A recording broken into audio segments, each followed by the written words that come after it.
Aku, Naila, 61, baru saja mendarat di Bandara Sagara Jaya. Seharusnya aku masih menikmati senja di Paris, menyeruput kopi di brasserie pinggir jalan. Tapi, entah mengapa, firasat, seperti tangan dingin yang mencekik, menarikku pulang mendadak. Aku membatalkan semua penerbangan dan hotel tanpa memberitahu siapapun. Sejak pukul 14 waktu setempat, ponselku memilih untuk tidur. Seolah-olah ia tahu ia akan menjadi saksi sebuah badai, dan ingin menunda detik-detik pertama kehancuran. Malam itu, bandara terasa asing. Udara Sagara Jaya yang basah dan lengket, berbanding terbalik dengan kekeringan Eropa. Aku menarik koperku yang terasa berat, bukan karena isinya, melainkan karena beban firasat itu. Aku memilih taksi yang sopirnya diam, membiarkan keheningan mengiringi perjalanan menuju apartemen Ara. Lampu-lampu kota yang melesat di luar jendela tak sanggup menembus kabut kecemasan yang menggumpal di dadaku. Jalan Kuantan, Pak. Apartemen Sagara Residence. Sepanjang jalan, aku memikirkan Ara. Putriku, 32 tahun, pekerja keras, tapi selalu menyimpan sakitnya sendiri. Sebulan terakhir, ia tampak lebih lelah saat video call. Wajahnya yang biasanya secerah mentari terhalang rona abu-abu, selalu beralasan, lampu kamarnya jelek, Bu. Aku tahu ia sedang berjuang melawan kambuhnya autoimunnya, penyakit yang menuntut istirahat absolut dan ketenangan jiwa, dua hal yang mustahil didapat di bawah bayang-bayang menantuku, Reno. Reno, 35. Manis di depan, namun oportunis. Selama ini, rumah tangga mereka berdiri di atas kaki-kaki finansial yang aku sediakan. Uang belanja, cicilan mobil, bahkan modal usaha, Reno, semua dari rekeningku. Aku melakukannya demi Ara, agar putriku hidup tenang. Sebuah kesalahan yang akan segera menamparku keras. Taksi berhenti di lobi. Satpam tua yang mengenalku membukakan pintu. Loh, Bu Naila? Nyonya Ara kemana? Kok tidak ada yang mengabari? Tanyanya. Jantungku mencelos. Ara sedang istirahat di dalam. Pak, saya pulang mendadak. Mau beri kejutan.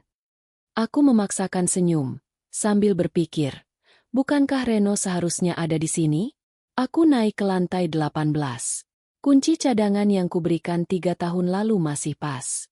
Bunyi klik pintu yang terbuka itu, dalam keheningan lorong apartemen, terasa seperti pistol yang dikokang. Aku melangkah masuk. Gelap, dingin, sunyi. Apartemen itu bersih, terlalu bersih. Tapi ada yang salah. Aroma antiseptik samar, bukan wangi masakan atau parfum Ara. Udara di dalam terasa pengap. Seolah-olah tempat ini sudah lama tidak dihuni. Aku menyalakan lampu ruang tamu. Semua tertata rapi. Sofa putih, meja kaca, televisi besar yang mati. Ara? Reno? Panggilku. Suaraku memantul tak berdaya. Aku berjalan cepat menuju kamar utama. Spray sudah terpasang rapi. Bantal-bantal ditumpuk sempurna. Tidak ada tanda-tanda Ara ada di sana. Tidak ada buku terbuka di nakas. Tidak ada muk kopi. Bahkan charger ponselnya pun tak tergantung. Keheningan ini terasa menyesakkan. Aku beralih ke meja kerja kecil Ara di sudut ruangan. Di sana, di atas tumpukan dokumen yang tak tersentuh, aku melihatnya. Dompet Ara. Sebuah dompet kulit tipis berwarna merah marun. Dompet itu terbuka, dan di sudutnya, ada noda yang mengering. Noda merah tua, gelap, darah. Duniaku berhenti berputar. Aku merasakan darahku sendiri mengering. Tubuhku gemetar, bukan karena dinginnya AC, tapi karena rasa takut yang tiba-tiba konkret. Noda darah itu kecil, tapi cukup untuk menghancurkan ketenangan yang kupaksakan. Aku membalikan dompet itu dengan jari gemetar, mencari ponsel Ara, tapi ponsel itu tidak ada. Tepat pada saat itu, ponselku, yang sengaja kumatikan selama perjalanan, bergetar di dalam tas tanganku. Aku buru-buru meraihnya. Layarnya menyala, menunjukkan 4 panggilan tak terjawab dari 4 jam lalu. 3 dari nomor yang kusimpan sebagai Dr. Hana, RS Medika Utama. 1 panggilan terakhir, dari nomor yang tak kukenal, tertera di paling atas. Tanpa berpikir, aku menelepon balik nomor tak dikenal itu. Tersambung. Halo? Dengan siapa ini? Suara yang menjawab adalah suara perempuan muda, bergetar, dan tergesa-gesa. Saya Naila. Saya menelepon balik dari nomor ini. Ada apa? Ini nomor siapa? Oh, Ibu Naila? Syukurlah. Saya Maya, perawat di UGD. Kami mencari kerabat Nyonya Ara sejak tadi. Tadi ia sempat pingsan di lobi. Maaf, saya harus pakai nomor pribadi karena kontak daruratnya tidak menjawab. Ara? Ara kenapa? Kenapa dia di UGD? Aku tidak menunggu jawaban. Aku sudah berbalik. Lari keluar apartemen tanpa mematikan lampu. Noda darah di dompet Ara tiba-tiba memiliki narasi yang mengerikan. Aku berlari menyusuri koridor. Memencet tombol lift berulang kali seperti orang gila. RS Medika Utama. Sekarang. Teriakku panik pada sopir taksi baru yang untungnya sedang menunggu di lobi. Di dalam taksi, aku memaksa Maya untuk terus bicara. Di mana suaminya? Kenapa dia sendirian? Maya terdengar ragu-ragu. Kami sudah menghubungi Tuan Reno, tapi beliau sulit dihubungi, Bu. Nyonya Ara datang sendiri ke sini sekitar jam 3 sore tadi. Dalam kondisi sudah sangat lemas. Kami pindahkan ke ICU karena kondisinya kritis dan membutuhkan alat bantu. Saya minta maaf, Bu, tapi kami tidak bisa menemani Nyonya Ara. Nafasku tercekat. Aku merasakan asam lambung naik ke tenggorokan. Taksi membelah malam. Sirene ambulans yang melintas di depanku seolah membunyikan alarm pribadiku. Ketika aku tiba di lobi RS Medika Utama yang putih dan dingin, aku melompat keluar tanpa menutup pintu taksi, tanpa menghiraukan kembalian. Aku menemukan Maya di meja resepsionis. Wajahnya tegang. Ia menunjuk ke arah koridor berdinding kaca. Ara ada di sana, Bu. ICU C12. Dokter Hana sudah menunggu Anda. Aku berjalan cepat. Langkahku bergema di lantai keramik. Udara di sini berbau alkohol, klorine, dan ketakutan. Aku melihat papan nama Ara di pintu kaca besar. Maya menahan lenganku dengan lembut. Matanya penuh iba. Ibu Naila, bisiknya lirih, sambil menunduk. Maafkan kami. Selama prosedur darurat, Nyonya Ara hanya bisa menyebut nama Anda. Suaminya, Tuan Reno. Ia menarik napas panjang. Ibu Ara di ICU, sendirian. Kata, sendirian, bergetar di udara, dingin dan tajam, menusukku seperti jarum infus. Di balik kaca buram ICU, aku melihat Ara. Tubuhnya terbaring tak berdaya di atas ranjang yang terlihat terlalu besar.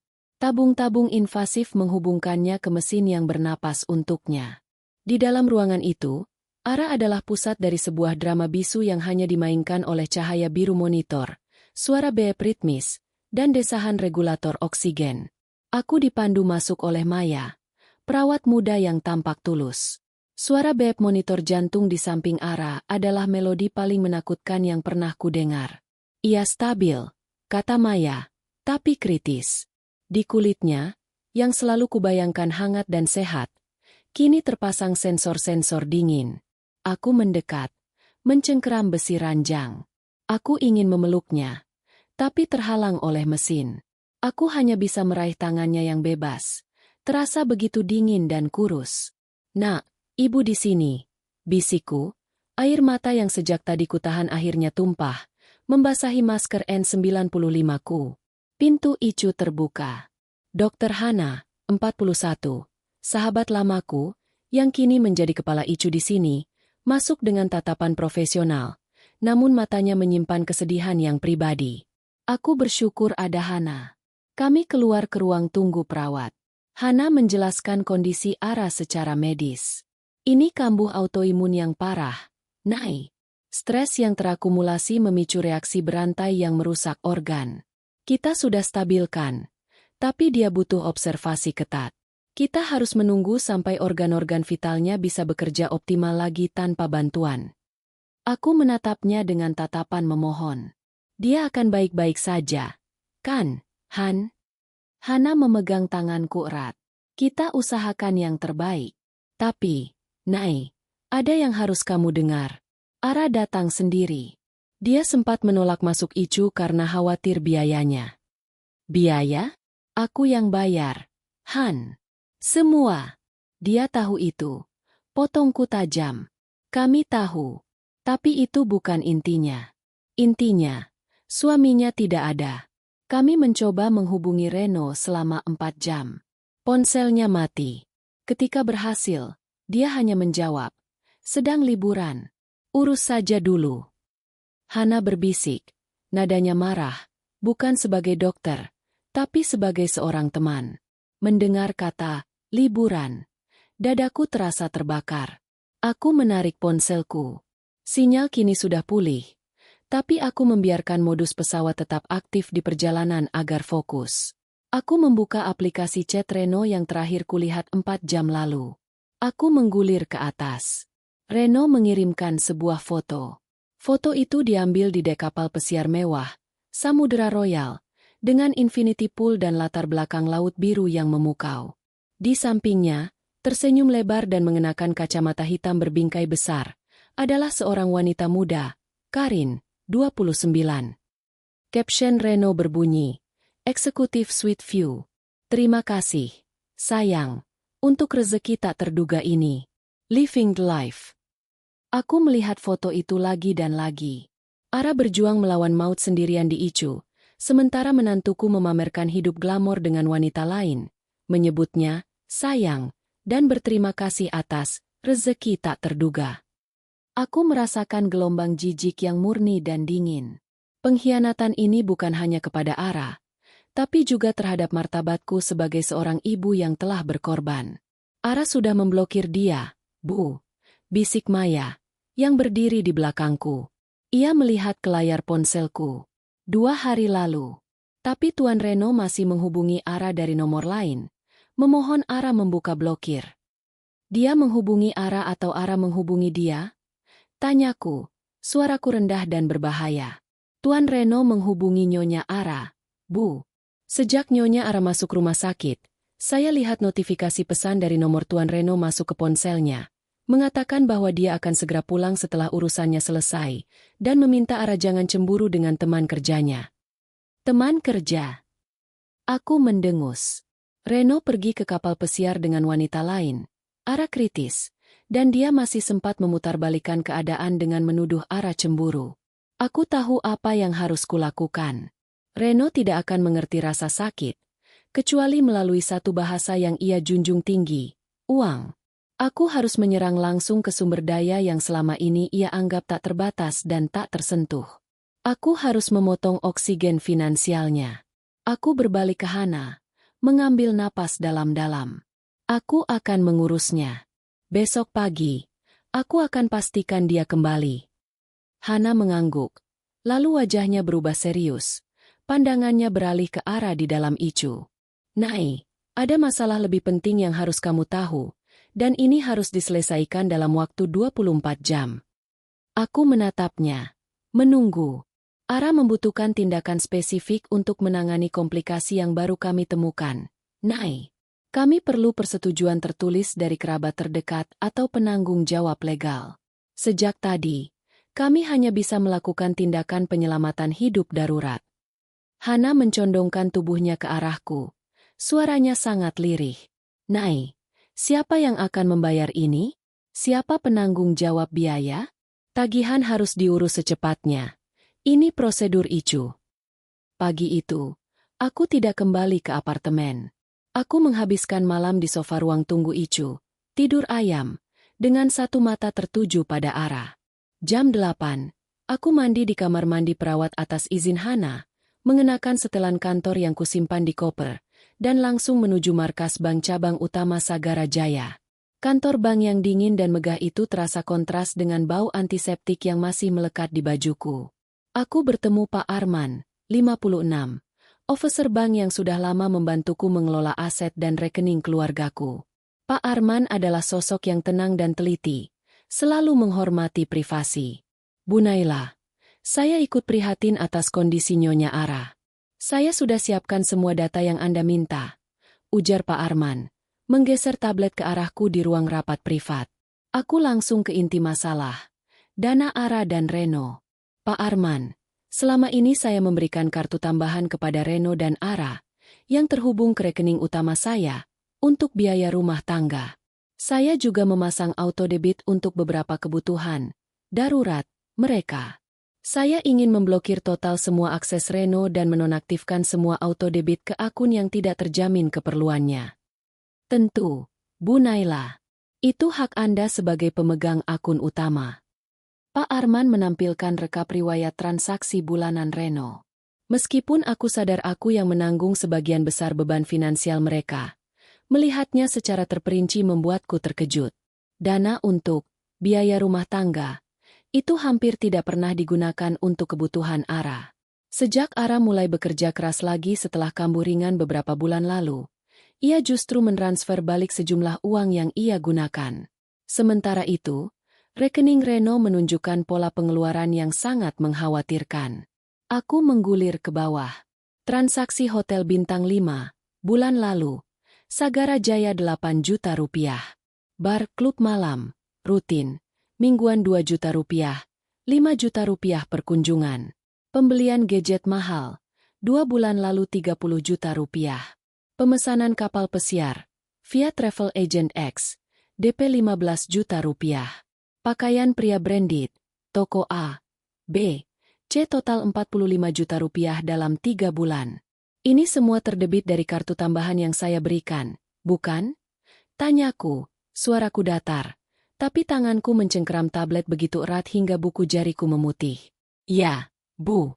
Dan semua biaya entertainment, termasuk bar dan hotel, dibayarkan menggunakan limit kartu tambahan Anda.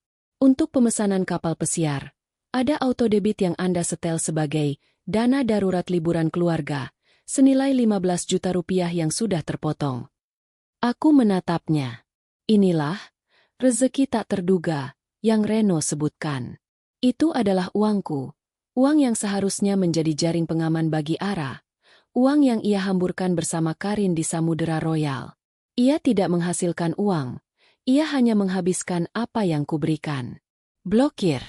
Sekarang juga, Pak Arman, semua kartu tambahan yang terhubung dengan Reno, segera nonaktifkan.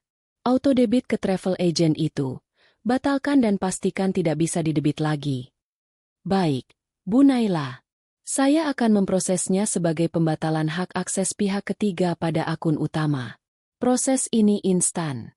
Hanya akan membutuhkan waktu 30 menit hingga sistem perbankan nasional mendistribusikan penolakan transaksi dari kartu Anda. Kami menghabiskan 45 menit berikutnya untuk memfinalisasi dokumen pembatalan. Aku memastikan bahwa hanya Ara yang memiliki akses ke akun darurat baru yang kubuat, akun yang benar-benar independen dari Reno. Saat Pak Arman menandatangani dokumen terakhir dan memasukkannya ke dalam mesin pemindai, ia menatapku dengan tatapan kasihan. Saya harap Anda mendapatkan keadilan, Bu Naila. Pengkhianatan finansial itu seringkali yang paling menyakitkan. Aku hanya mengangguk. Keadilan. Bukan hanya untukku, tapi untuk Ara yang kini terbaring karena lelah menutupi kebobrokan rumah tangganya. Aku meninggalkan ruang rapat dan berjalan menuju lobi ban yang ramai. Jam menunjukkan pukul 10.15 pagi. Hanya butuh 1 jam sejak pemblokiran itu terdistribusi secara nasional. Aku mengambil ponselku dari tas. Begitu aku mematikan modus pesawat, badai itu datang. Getaran. Bukan sekali, bukan 2 kali. Ponselku mulai bergetar hebat di telapak tanganku, seperti sebuah mesin yang baru saja meledak. Layarnya menyala dan padam dengan cepat. Panggilan tak terjawab. Panggilan tak terjawab. Panggilan tak terjawab. Aku melihat nama di layar. Reno, suami Ara. Getaran itu terus berlanjut. Semakin cepat, semakin panik, semakin mendesak. Aku harus menahan ponsel itu dengan kedua tangan agar tidak jatuh. Angka notifikasi di ikon telepon mulai melonjak. 15, 30, 50. Aku berdiri membeku di tengah lobi bank, dikelilingi oleh para nasabah yang sibuk. Di telapak tanganku, ponselku bergetar puluhan kali tanpa henti, sebuah simfoni horor yang baru saja dimulai. Aku membiarkan ponsel itu bergetar. Aku tahu persis apa yang terjadi. Reno, yang baru saja mencoba membayar kaktail mewah atau treatment spa di kapal pesiar Samudra Royal, baru saja ditolak mentah-mentah oleh sistem keuanganku. Kehidupan glamornya, yang selama ini dibangun di atas pondasi uangku, baru saja runtuh seketika. Aku berjalan keluar bank, getaran itu masih terasa, seperti seekor binatang buas yang terperangkap dalam genggaman. Aku menarik napas dalam, memaksakan ketenangan yang merupakan topeng terbaikku. Aku harus menghadapi Reno, tapi bukan sebagai ibu yang panik, melainkan sebagai penegak keadilan. Di panggilan ke-67, aku menekan tombol jawab. Halo, Reno. Suaraku tenang, dingin, jauh dari getaran yang kurasakan di tangan. Mami. Mami kenapa? Kenapa kartunya nggak bisa dipakai? Kenapa limitnya ditolak? Mami salah transfer? Cepat transfer balik. Ini darurat. Suara Reno terdengar keras dan panik.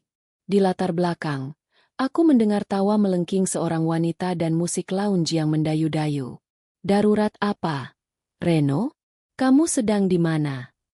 Tentu saja darurat. Mi. Aku di kapal pesiar. Aku harus bayar kamar. Aku harus bayar klub. Mami tahu kan ini urusan bisnis. Mami harus dukung aku. Urusan bisnis dengan siapa? Dengan Karin? Tanyaku, menusuk. Terdengar keheningan sesaat. Disusul suara shuffling yang tergesa-gesa. Musik di latar belakang tiba-tiba menjauh. Karin? Oh, itu rekan kerja, Mi. Mami kenapa tiba-tiba menuduh begitu? Ini urusan event organizer. Mami nggak usah khawatir. Sekarang, tolong transfer. Aku nggak punya uang cash di sini. Aku tersenyum tipis. Senyum yang tidak mencapai mata. Reno. Ara diicu. Seketika. Sunyi. Sunyi total. Bahkan suara ombak pun hilang. Apa? Mami bercanda? Jangan bawa-bawa Ara. Mi. Ara baik-baik aja. Kemarin dia masih chat aku. Bilang dia mau urus izin cuti untuk temani aku di liburan ini. Dia cuma agak flu. Dia pingsan di lobi rumah sakit. Reno. Dia sudah 2 hari di ICU. Kami kesulitan melakukan tindakan karena kami tidak bisa menemukanmu. Aku bicara dengan nada yang sama saat aku menandatangani deal bisnis besar. Nada final. Tidak bisa diganggu-gugat. Reno mulai panik. Tapi kepanikan oportunis. Icu? Ya Tuhan. Aduh. Ara. Kenapa nggak ada yang kasih tahu aku? Pasti Ara nggak mau aku khawatir. Ya? Dia kan memang suka menyimpan masalah sendiri. Aku akan pulang. Besok. Aku akan booking penerbangan pertama. Lalu, sebuah suara yang terlalu dekat terdengar. Suara wanita yang manja, di ujung telepon. Sayang, kenapa teriak-teriak? Cepat, kaktailnya sudah datang. Dia siapa? Reno segera menjauhkan ponsel dari mulutnya, tapi mikrofon ponselnya menangkap bisikan kerasnya. Diam, Karin. Ini mertuaku. Kartunya diblokir. Aku menutup mata, menarik napas lagi. Catatan hati, kebohongan adalah nafasnya. Bahkan saat Ara sekarat, prioritasnya adalah dompetnya dan gundiknya. Reno, kataku, suaraku kembali dingin. Tunjukkan wajahmu sekarang. Panggilan itu berubah menjadi video call. Layar ponselku kini menampilkan wajah Reno yang cemas, berkeringat, dan sedikit pucat. Di belakangnya, samar-samar, terlihat Karin, memegang gelas champagne. Aku tidak akan mentransfer sepeser pun sampai kamu berdiri di depan Ara. Reno, aku mau kamu melihat apa yang kamu tinggalkan, dan apa yang kamu pilih. Aku mengakhiri panggilan. Aku tak butuh jawaban. Aku sudah melihat kebenaran di mata Karin. Aku kembali ke RS Medika Utama. Ara stabil. Aku duduk di sisinya, memijat lembut tangannya. Ara, sebentar lagi ibu akan membongkar semua kebohongan ini. Kamu hanya perlu berjuang untuk kembali. Bisikku. Di saat aku kembali ke ruang tunggu, perawat Maya menghampiriku. Wajahnya tampak sedikit gugup, tapi matanya dipenuhi tekad. Ia memegang sebuah flash drive kecil. Bu Naila, maafkan saya. Saya melihat apa yang terjadi pada Nyonya Ara. Saya hanya perawat, tapi saya tidak tahan melihat kejahatan seperti ini. Tadi malam, saya backup rekaman ini dari sistem keamanan lobi RS. Ini adalah rekaman CCTV lobi RS saat Nyonya Ara tiba. Ia menyerahkan flash drive itu kepadaku. Aku membukanya di laptop kecilku. Rekaman itu hitam putih. Timestamp menunjukkan pukul 15.03. Ara muncul di lobi, berpakaian kasual, tapi wajahnya sangat kesakitan. Dia tidak didampingi siapapun. Ia berjalan sangat lambat, sambil memegangi perutnya yang tampak kaku. Langkahnya goyah. Dia mencoba meraih kursi tunggu, tapi sebelum sampai, ia ambruk, jatuh ke lantai lobi yang dingin. Baru setelah itu, Satpam dan perawat UGD bergegas menghampirinya. Rekaman CCTV itu mematikan. Itu adalah bukti visual yang tak terbantahkan bahwa Ara berjuang, sendirian dan kesakitan, untuk mencapai bantuan medis. Itu membantah setiap kata bohong yang Reno lontarkan tentang flu biasa, atau Ara akan menyusul. Dia ditinggalkan. Aku menyembunyikan flash drive itu di dompetku. Bukti ini terlalu berharga untuk diungkapkan sekarang. Sore harinya, saat aku sedang membacakan buku kesukaannya, sebuah novel detektif yang ceritanya kami diskusikan setiap minggu, jari-jari Ara di genggamanku bergerak. Matanya, yang selama ini tertutup rapat di bawah kelopak yang bengkak, terbuka perlahan. Ia menatapku, matanya sedikit kabur, namun ada cahaya pengakuan di sana. Ibu. Suaranya serak dan nyaris tak terdengar. Aku mencondongkan tubuhku ke depan, mematikan suara mesin pendukungnya agar bisa mendengar bisikannya.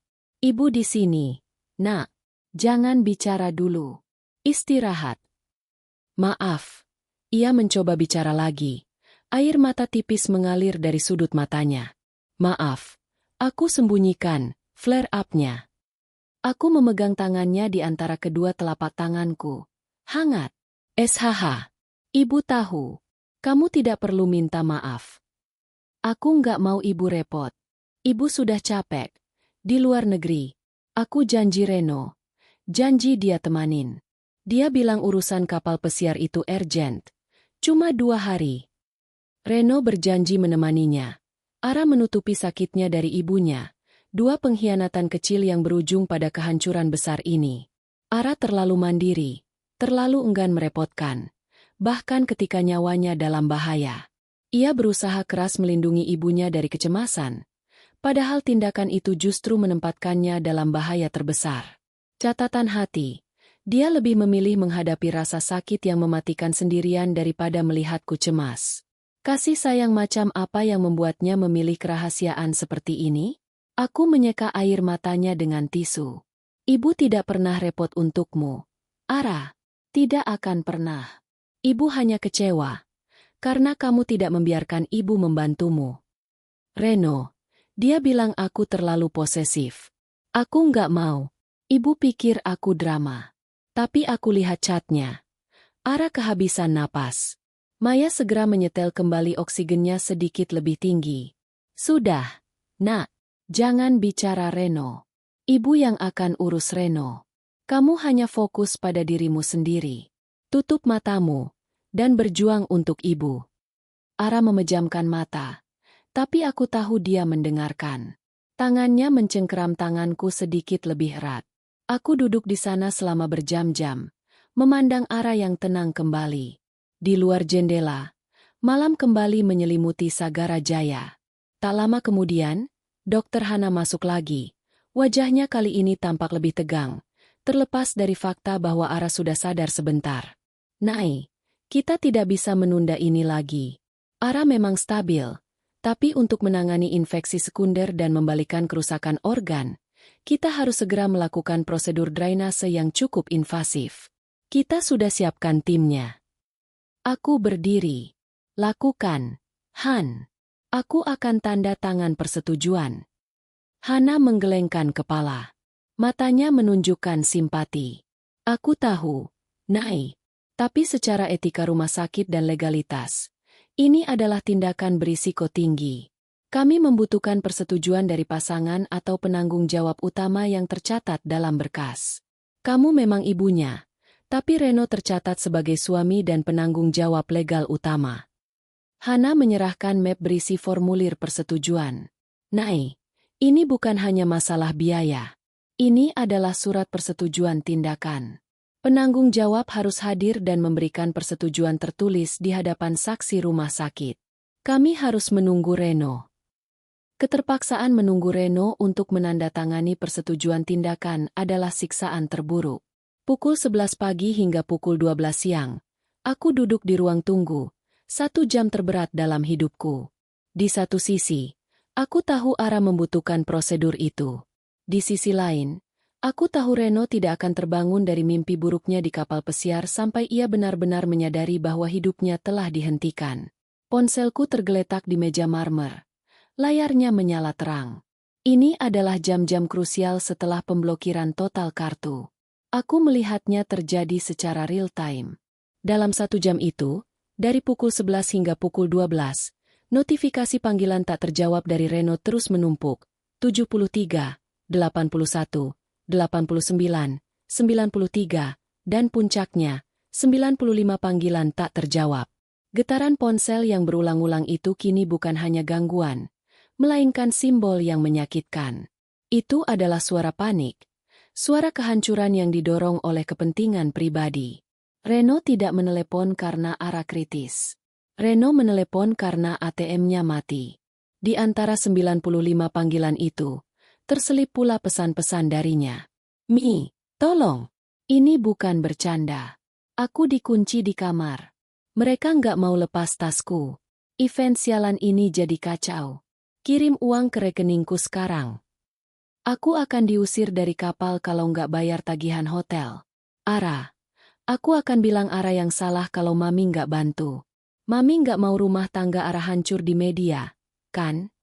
Ia mengemis, mengancam, dan selalu memutarbalikkan fakta. Tak sekalipun ia bertanya, bagaimana kondisi Ara?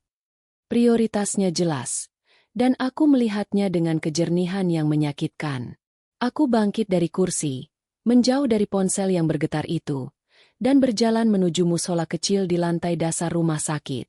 Aku butuh tempat untuk menimbang hati, untuk mencari batas yang sehat antara kasih sayang ibu dan keadilan yang harus ditegakkan. Di musola yang sunyi, di bawah bayangan cahaya matahari yang masuk dari jendela buram, aku sholat. Setelah itu, aku duduk lama. Catatan hati. Aku bertanya pada diri sendiri, apa batas pengorbanan seorang ibu? Aku memberikan uang. Aku memberikan waktu. Aku memberikan perlindungan. Tapi Reno mengubah perlindungan itu menjadi senjata, menggunakannya untuk menyakiti putriku, dan memanipulasi kami. Jika aku menyerah sekarang dan mentransfer uang, aku akan mengajarkan Reno bahwa kebohongan dan pengkhianatan bisa dibayar. Aku berdoa, bukan memohon mukjizat, melainkan meminta kekuatan untuk membuat pilihan moral yang paling sulit. Aku memilih Ara. Aku memilih martabat putriku. Aku memilih batas yang sehat. Aku harus membiarkan badai 95 panggilan ini mencapai puncaknya agar Reno hancur total, dan dari kehancuran itu, Ara bisa membangun kembali dirinya tanpa bayangannya. Tiba-tiba, ada getaran lain. Ponselku bergetar lagi. Kali ini bukan dari Reno. Itu adalah sebuah pesan masuk dari nomor yang tidak kukenal. Nomor agen perjalanan di luar negeri. Pesan itu berbunyi, Ibu Ara, kami adalah agen dari Samudera Royal. Kami memohon agar tagihan kabin VIP segera diselesaikan. Kami terkejut bahwa kartu tambahan Tuan Reno diblokir.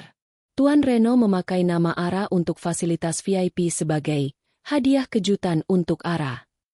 Jika tagihan tidak lunas, fasilitas VIP ini akan ditarik dan Tuan Reno akan dipindahkan ke kabin ekonomi. Mohon segera diurus.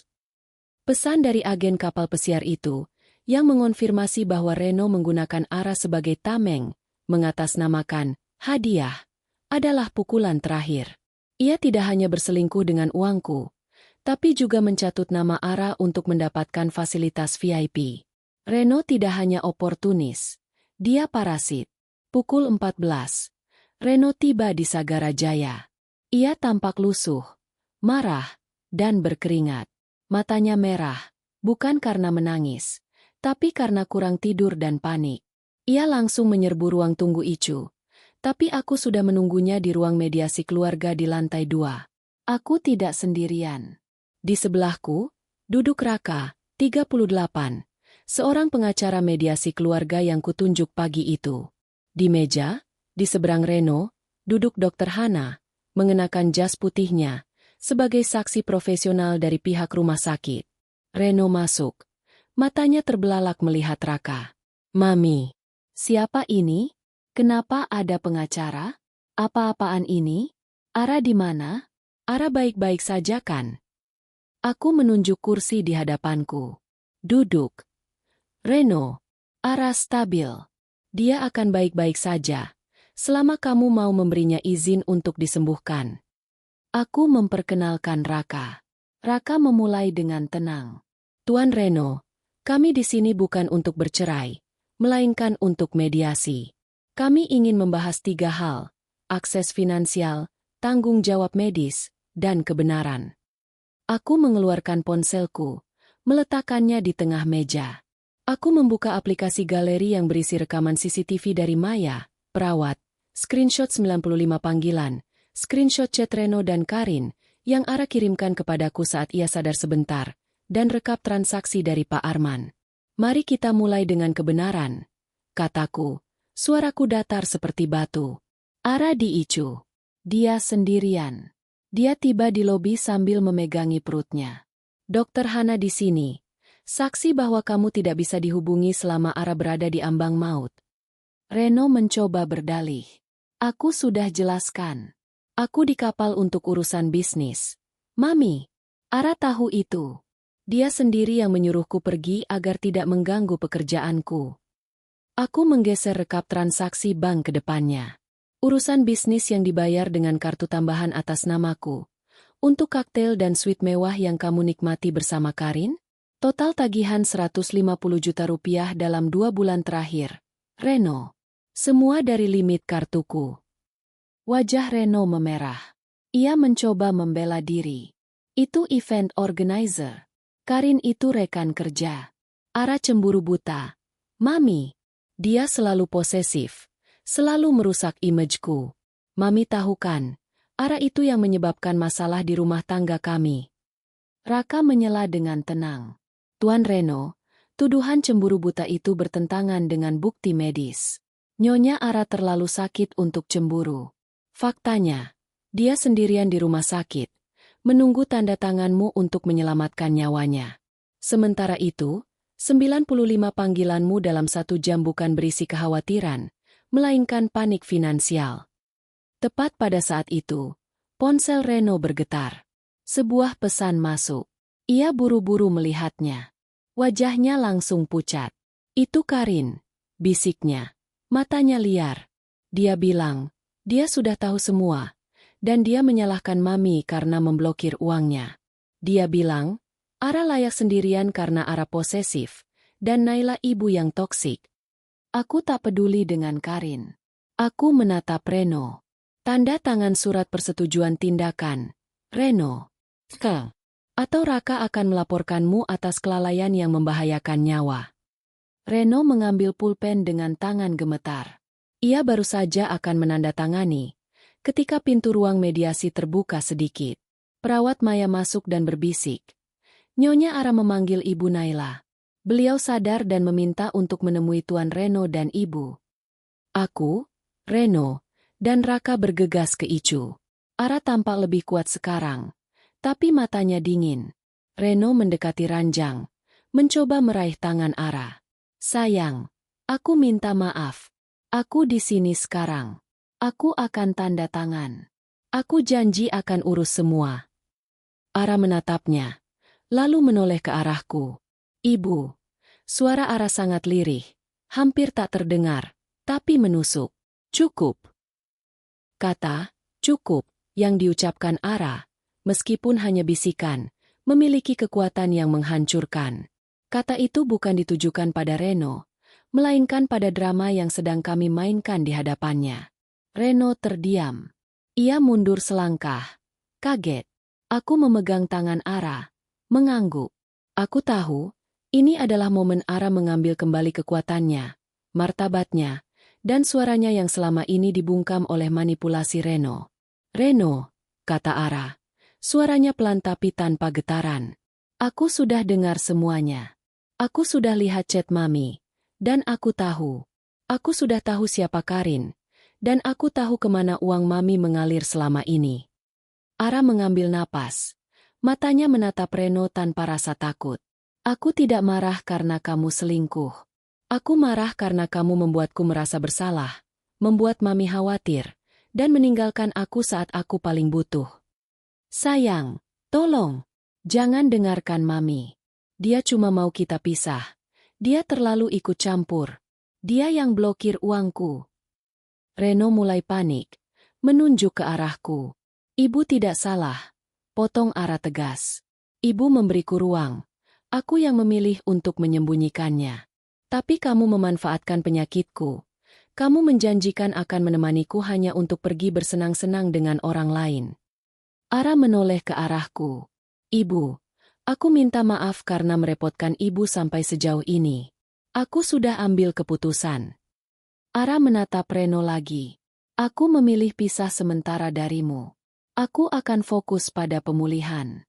Aku tidak akan memikirkan rumah tangga, atau cemburu buta, atau urusan uang.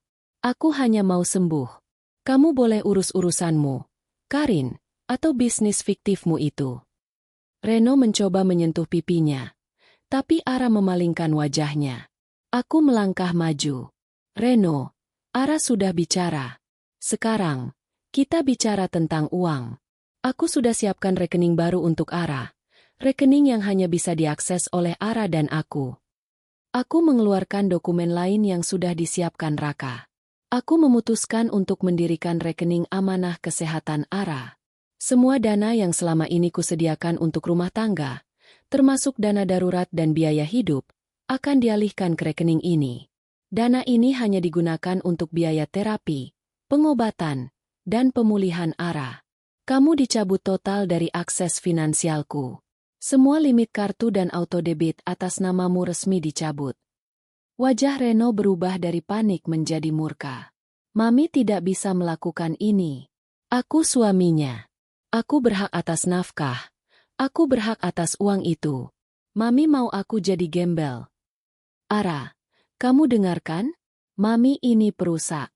Aku akan bawa masalah ini ke media keluarga. Ke semua kerabat. Aku akan bilang Mami sudah merusak rumah tangga kita. Ancaman Reno hanya membuatku lebih tenang. Aku menatap Raka, yang mengangguk. Itu hakmu untuk bicara pada keluarga. Tapi kami punya bukti yang lebih kuat dari sekadar gosip, kataku. Ara meraih tanganku, dan berbisik. Bu, tolong, segera selesaikan ini. Aku menatap Reno, yang tampak seperti anak kecil yang permennya direbut. Reno, kamu punya waktu 24 jam untuk menandatangani semua dokumen mediasi yang disiapkan Raka, pemutusan akses finansial, dan komitmen untuk pengembalian dana yang telah kamu gunakan secara tidak sah.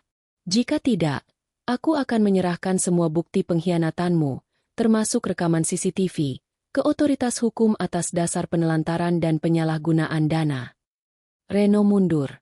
Matanya penuh kebencian yang samar-samar ditutupi ketakutan. Mami akan menyesal. Aku tidak akan biarkan Mami menang. Ia lari keluar ruangan. Pintu Icu berayun tertutup di belakangnya.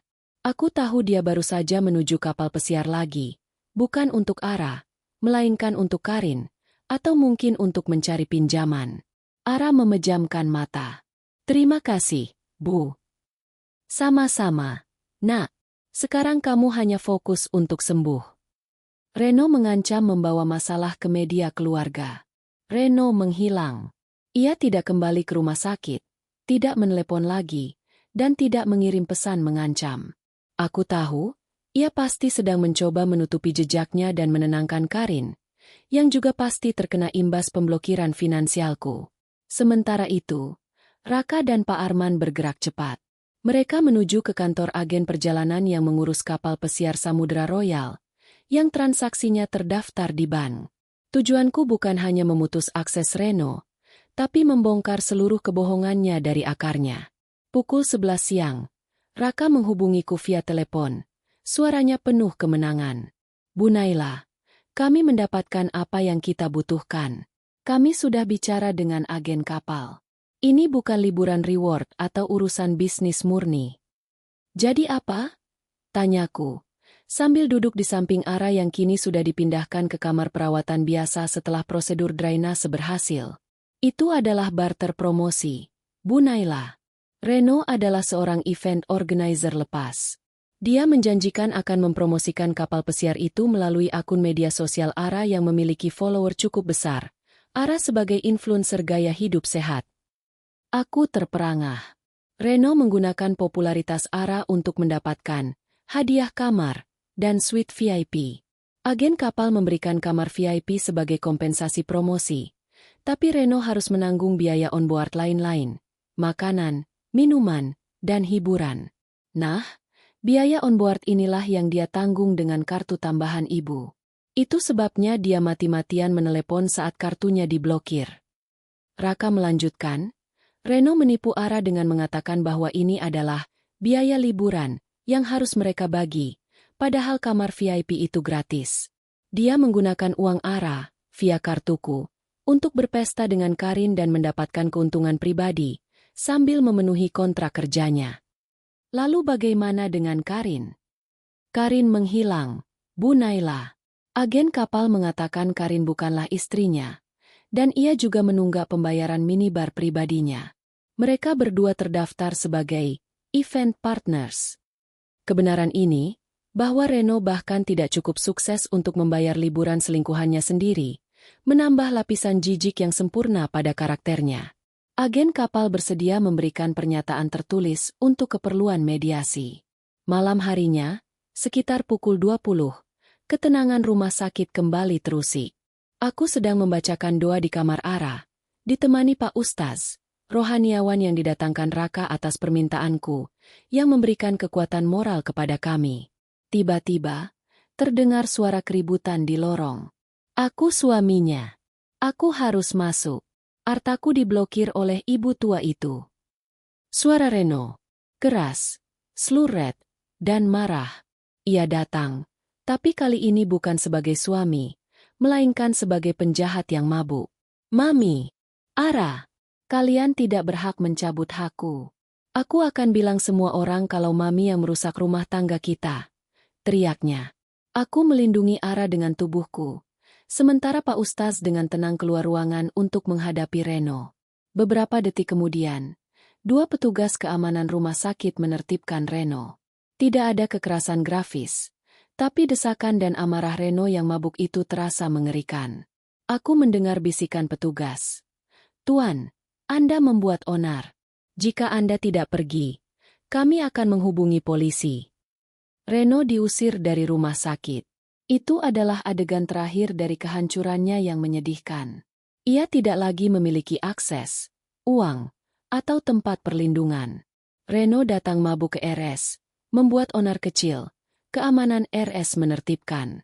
Pagi berikutnya, mediasi final diatur.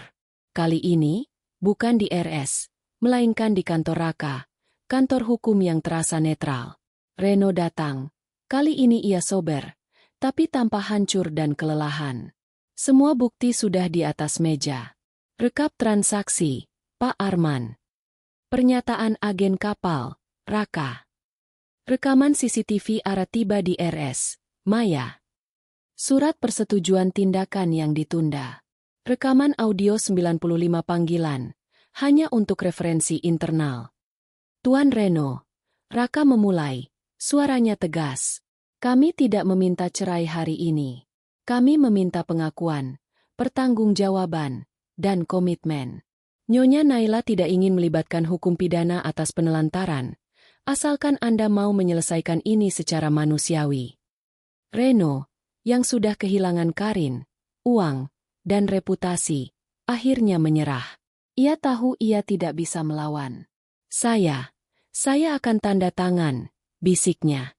Dokumen yang harus ia tanda tangani meliputi 1. Pernyataan pemutusan akses finansial, mengakui bahwa semua dana yang digunakan berasal dari rekening Naila, dan Ara telah mencabut haknya sebagai penanggung jawab finansial. Reno setuju tidak akan lagi meminta atau menggunakan dana dari Naila Ara. 2. Komitmen pengembalian dana. Reno setuju untuk mengembalikan total 150 juta rupiah, dana hiburan yang tidak sah, dalam jangka waktu tertentu, melalui pemotongan aset yang ia miliki, mobil yang juga dibiayai Naila. 3. Pembatasan kunjungan. Reno dilarang mengunjungi Ara tanpa seizin tertulis dari Naila atau Ara, kecuali untuk urusan mediasi resmi di masa depan. 4. Penandatanganan izin medis. Reno akhirnya menandatangani surat izin medis yang diminta Dr. Hana, melepaskan haknya sebagai penanggung jawab utama, dan menyerahkannya kepada Naila. Setelah Reno selesai menandatangani dokumen terakhir, ia menatapku. Tatapannya kosong, tanpa penyesalan, hanya kerugian. Mami menghancurkan hidupku, katanya pelan. Tidak, Reno, kataku, memegang pulpen di tanganku. Aku hanya mencabut tiang penyangga yang bukan milikmu.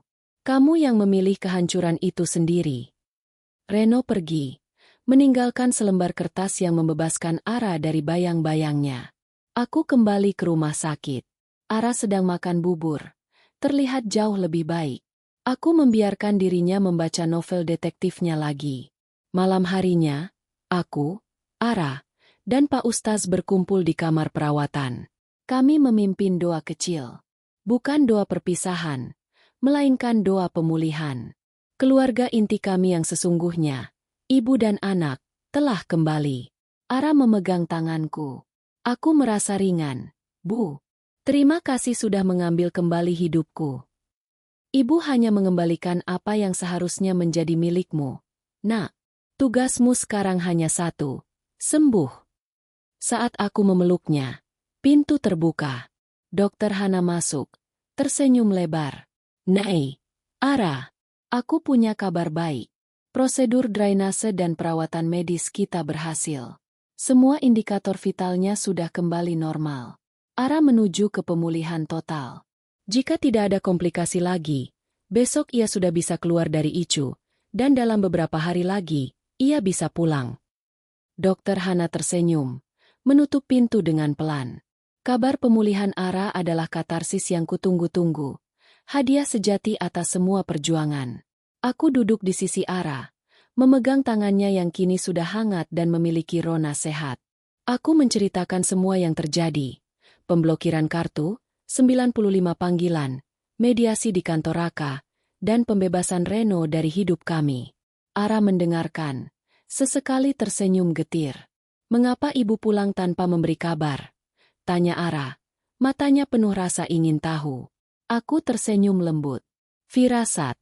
Nak, hanya itu. Tapi ada satu hal lagi. 2 hari sebelum ibu pulang, ibu mengirimimu pesan singkat, sebuah foto senja di Paris. Pesan itu tidak terkirim.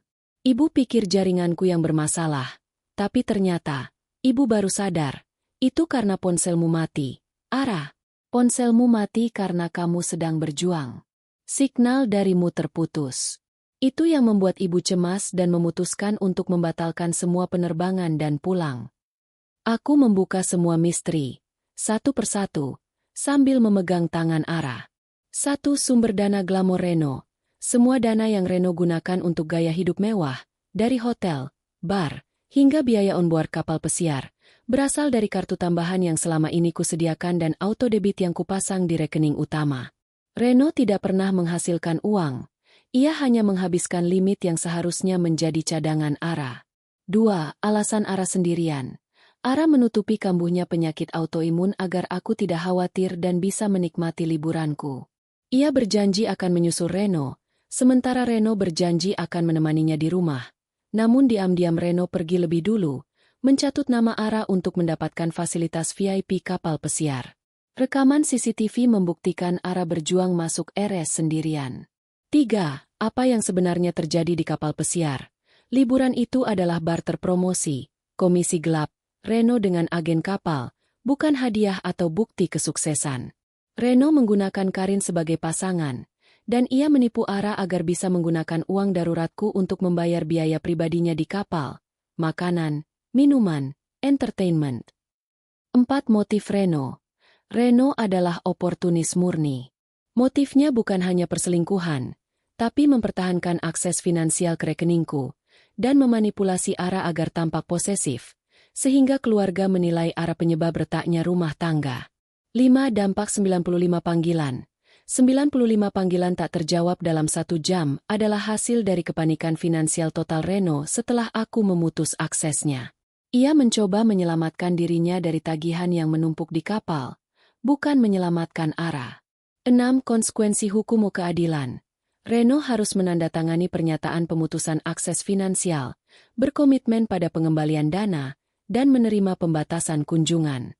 Bukti dari RS, dokter perawat CCTV, dan bank agen kapal, transaksi kontrak, adalah jaminan Naila untuk keadilan yang elegan, tanpa kekerasan, hanya kebenaran. Ara kini fokus pada pemulihan. Aku kini merasa damai. Aku sudah memenuhi janji martabat seorang ibu, melindungi anaknya dari bahaya, bahkan dari bahaya yang memakai nama suami. Ibu ingin melakukan satu hal terakhir, kataku pada Ara. 2 minggu kemudian, Ara sudah pulih dan tinggal bersamaku di rumah lamaku. Kami berdua mendatangi RS Medika Utama. Aku mengalihkan sebagian besar dana yang sebelumnya kusediakan untuk Ara, rekening amanah kesehatan Ara, menjadi sebuah program filantropi. Di hadapan Dr. Hana dan Pak Ustaz, aku mendirikan Dana Icu Sunyi, rekening amanah yang didedikasikan untuk pasien yang terbaring sendirian, tanpa penanggung jawab, atau yang terbebani biaya tinggi. Ini untuk semua Ara di luar sana, Han, kataku, mataku berkaca-kaca. Agar tidak ada lagi pasien yang harus berjuang sendirian karena pasangan atau keluarganya memilih untuk tidak ada. Ara tersenyum, senyum tulus yang sudah lama tidak kulihat. Ia kini menjadi donatur pertama dari program itu. Kami berjalan keluar dari rumah sakit, meninggalkan bau antiseptik dan ketakutan di belakang. Udara sore Sagara Jaya terasa segar. Ara meraih tanganku. Kami tidak tahu apa yang akan terjadi dengan Reno, tapi kami tahu apa yang akan terjadi pada kami. Aku pulang tanpa mengabari, dan menemukan anakku berjuang sendirian. Kini kami pulang ke rumah yang lebih tenang, tanpa kebohongan.